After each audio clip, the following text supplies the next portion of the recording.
media industry has been part of everyone's lives for decades, if you like it or not. I don't think you realise how much the people in the media industry do to get your favourite TV programme on air every week. My name is Debbie Vile. I'm a production executive stroke line producer. I've worked in the media industry for a long time, over 40 years.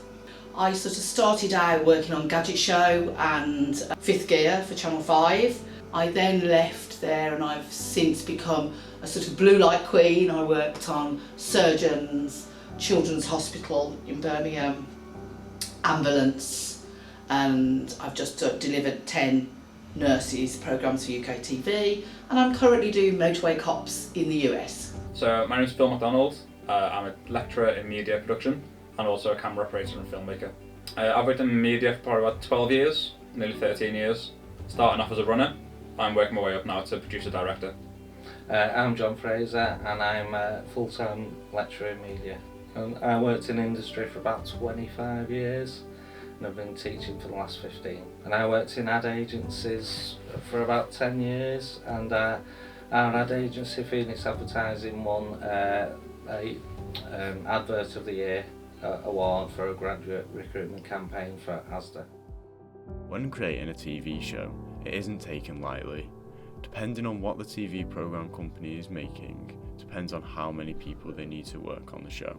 But the average number of people to work on a production is around 80 people.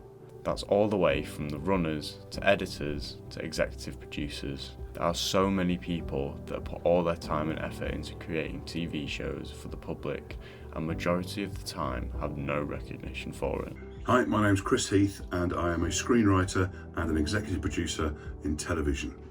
I have been working in the media, in television specifically, for nearly 25 years, which is a quarter of a century, which makes me very old.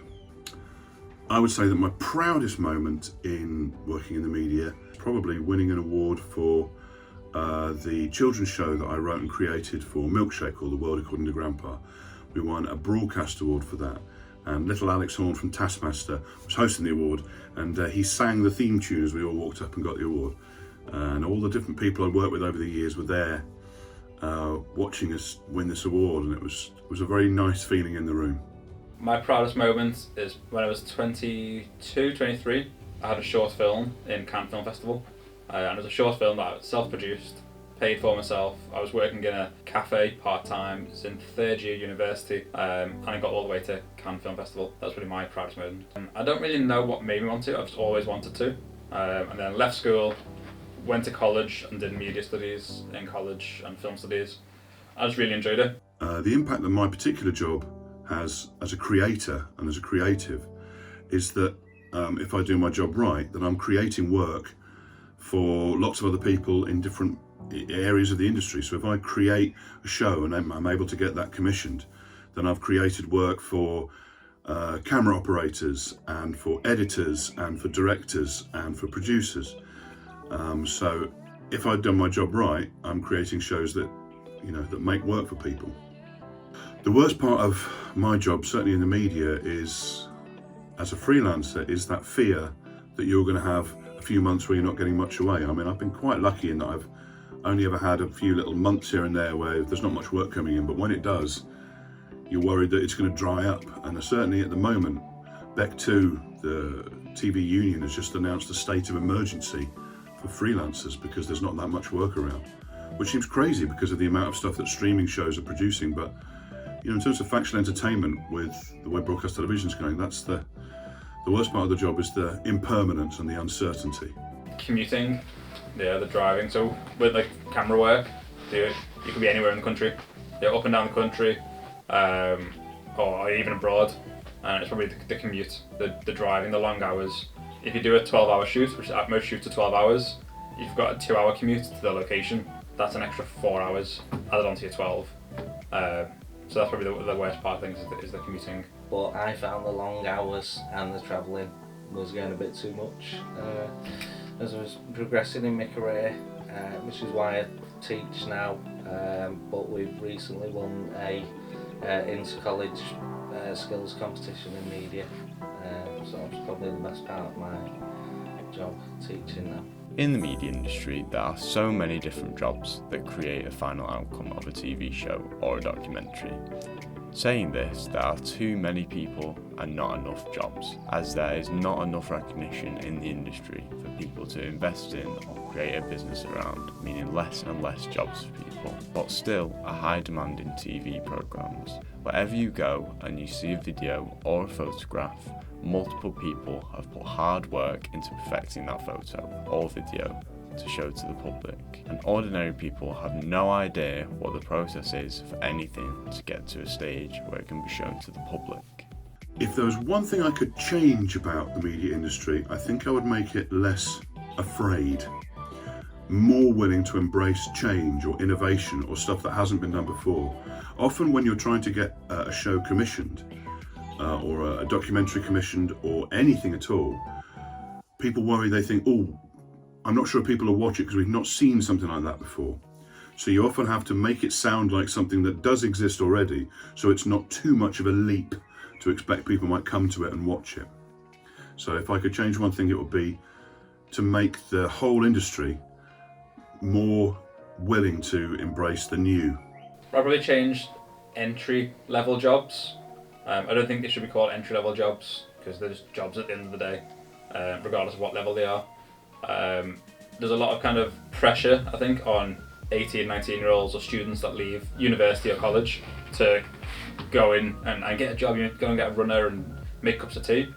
Or a lot of them need experience, but they struggle to get the experience because the jobs are always asking for 2 or 3 years experience just to be a runner, when really you don't need 2 or 3 years experience. When you're 2 or 3 years into your career in any other industry, you would have progressed quite a lot. You wouldn't still be at entry level 2 or 3 years in.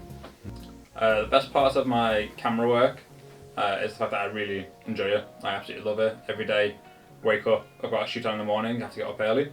Don't enjoy getting up early, but I look forward to the shoot. I enjoy the planning, I enjoy doing it, editing it. For the last 3 years, I've been working on Springwatch and doing a lot of wildlife, which is my passion.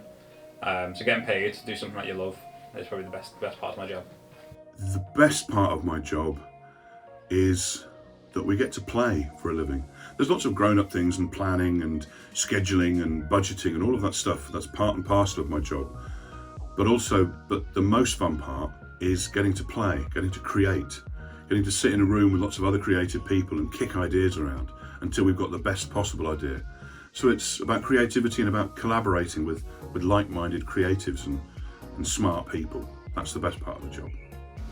Be prepared to work hard.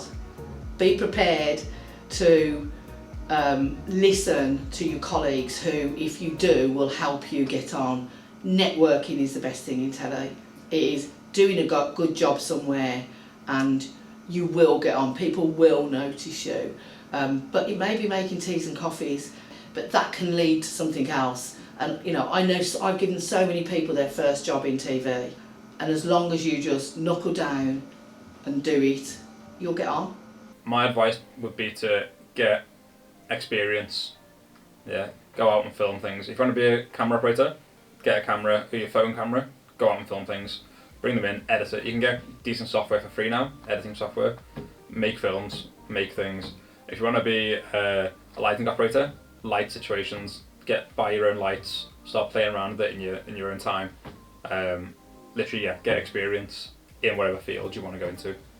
That's probably my advice. Don't rely on just your degree.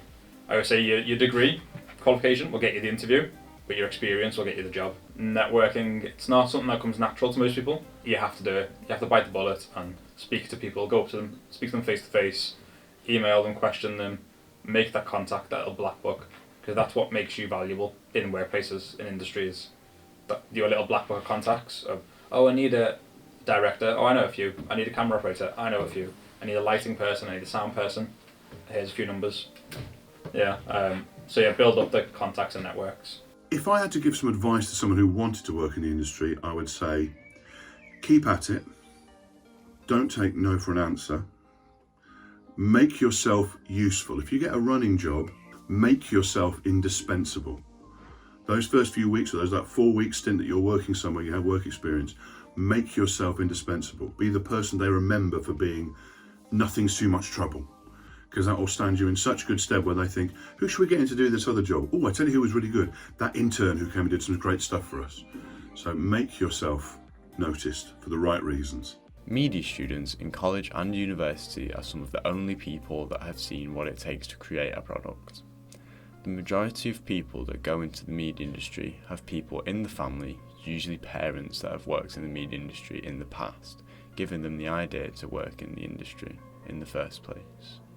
Instead, I am here to create awareness about working in the media industry to get more people to know about what people do in the industry and the impact it makes on people's everyday lives, as everyone takes part to create a masterpiece in the end of the day. My name is Mitchell Burton and I'm 17 years old. I study media, film and graphic design. I plan on getting an internship within college as a technician for the media and film department. Really hoping I get it. Just feel like it'll bring me a lot of experience. My name is Vlad Covels and I'm 18 years of age.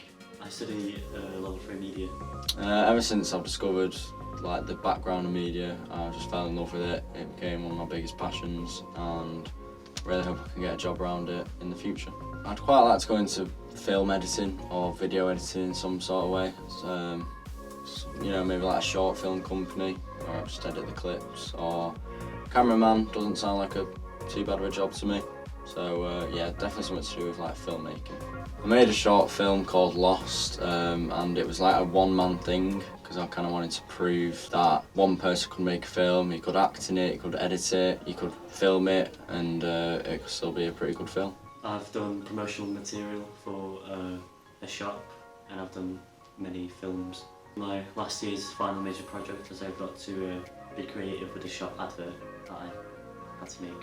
Out of everything that I've been doing, I've found out that photography is definitely the most interesting course for me. Probably learning about like stuff like magazines. I feel like they're dying out. I feel like the media's evolving and I just don't really find that stuff interesting anymore. It's a new generation. I'm not really a fan of radio shows. I'm like